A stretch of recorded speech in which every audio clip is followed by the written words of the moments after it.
Hello, welcome back to my channel. This is JRF Ria.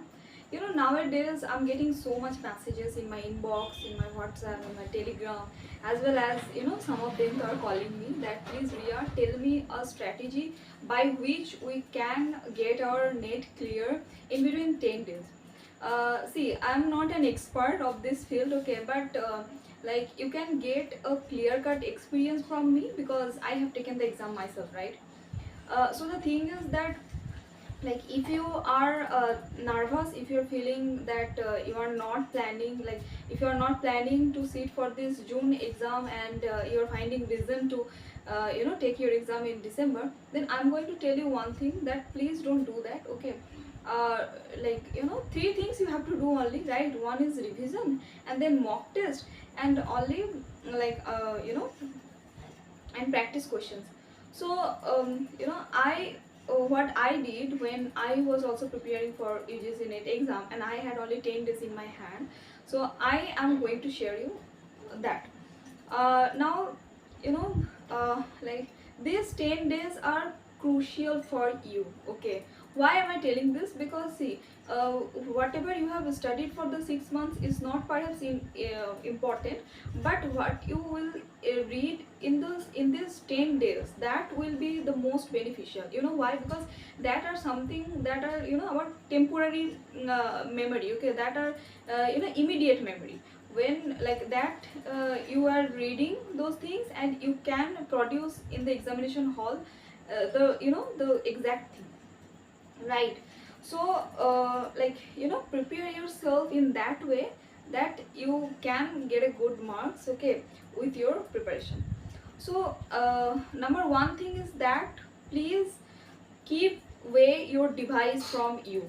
That is, if you're preparing from laptop or phone, then please keep it away from you, okay? Because these are some things when you will get all the pop-up notifications and you will check the strategies, the tips, okay? Please don't do this, okay? Don't waste the time. You have only 10 days and use those 10 days like the most. And stop watching all those motivational things and the strategies, tips. These are all time wasters, okay? One thing you plan and then you execute the plan, okay? And if you are planning and wasting your time, then okay. Now the second thing is that like revise your topics, okay? So that what we have read once and we cannot read it twice, right? And we can do everything in this world, okay? Our mind can do everything in this world, but we cannot generally study, right? And like as it is psychologically proven that our brain will start working when we come to know our exam date, right? So you have only 10 days and your brain will also work. So the best thing is that to revise. And how will you revise? Like take one part from paper one, right? For example, you are interested to learn about teaching aptitude, okay? So take the unit and divide all the units one by one. For example, like we have level of teachings, we have the theories of teaching, we have model of teachings, okay?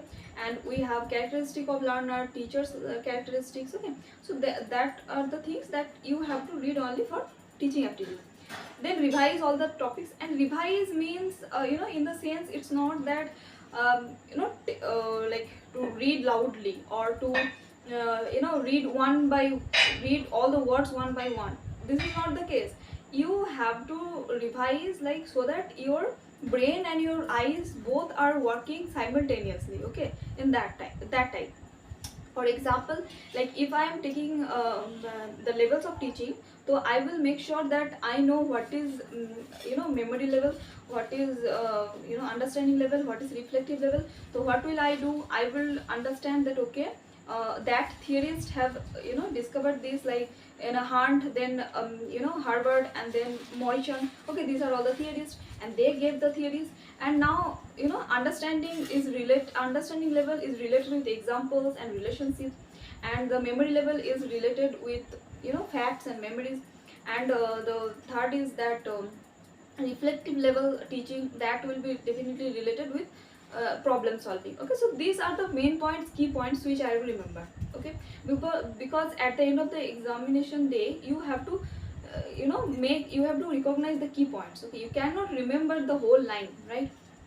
Now the second thing is that practice. Now as you have already done your revision, now take one practice questions, okay, one slot of practice questions of teaching aptitude, the whole teaching aptitude, and then try to solve it. If you can solve, then your reading is worth. But if you can't solve, then again go and again watch it again, read all the topics and again solve the things. Okay, then that is called practice questions. And like if you do the guesswork of any questions, like sometimes we do, okay, in mocks also, when you sit for mock, some questions are appear in such a easy way that we find that okay, if we can guess, then we can answer those questions. But see, in examination hall though, you will not will be good enough to guess, right? You have to be 100% sure for an answer. So do it also in your mock, do it also at your home also. Okay, and check that okay, these questions I have just guessed, now I will again check that whether I was right or wrong. Now the third thing is that a mock test. And I'm a really very big fan of mock. Okay, so a mock test will come later, but before that your second paper. So mine was English literature, yeah. So your will be something else, something different. But you also have to take second paper with you. Okay, now take 2 units from second paper. Okay, and those units which are kind of easy unit as well as interesting to you. Okay, because see, like if we take the most what can I say, the most monotonous topic at the very beginning, then we will not feel any we will not feel studying. So what you have to choose, you have to choose one interesting topic and one kind of moderate topic. Okay, and then you have to revise. So as I was an English student, so I took cultural studies and literary terms and literary theories in one day. Okay, so that I could get enjoyable study. Okay, I will not become bored. And it will be better if you can make others understand, okay, whatever you are studying, whatever you are revising, then you will get the concept more clear. And next thing is that mock test. Now there plays a great role of mock test plays a great role. How? Because you have revised paper 1, you have revised paper 2, now it's time for mock test. Like when I was taking my mock test, no, so I have taken whole 10 mock test, full, like yeah, it was. And when I was taking my mock test, I was scoring a good score. Then I was not taking it as seriously as my exam. But then I started taking it seriously, because see, you have to take mock in such a way that when you will appear in the examination hall, you will feel that you are still sitting for a mock test. Okay, that should be your approach. And just before 2 days of my exam, I took a mock test, and then I got 170 out of 300, and I got demotivated. That my God, after 2 days is my exam, and then I'm scoring such a low score, and I was so afraid.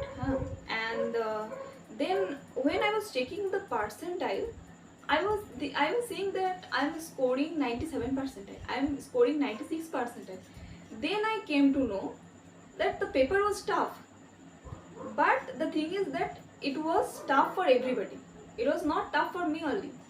So that is the thing. Okay, like if you are getting 40 out of 50 or 30 out of 50, then check the percentile, don't check the percentage. Okay, check where do you stand, like where are you standing, right? If you are scoring like those of the students, if your percentile is kind of 96-97 percentile, then you are really in a good positions. Then I came to know that okay, so I am in a good position. And so that should be your approach. Okay, that is all about mock test. And yeah, so please don't get nervous, okay, don't get demotivated in this real time, okay. This is the most important time. Do practice questions, do revision, and do sit for mock test, and yeah, you are good to go. And all the best, you will definitely get JRF. Bye bye.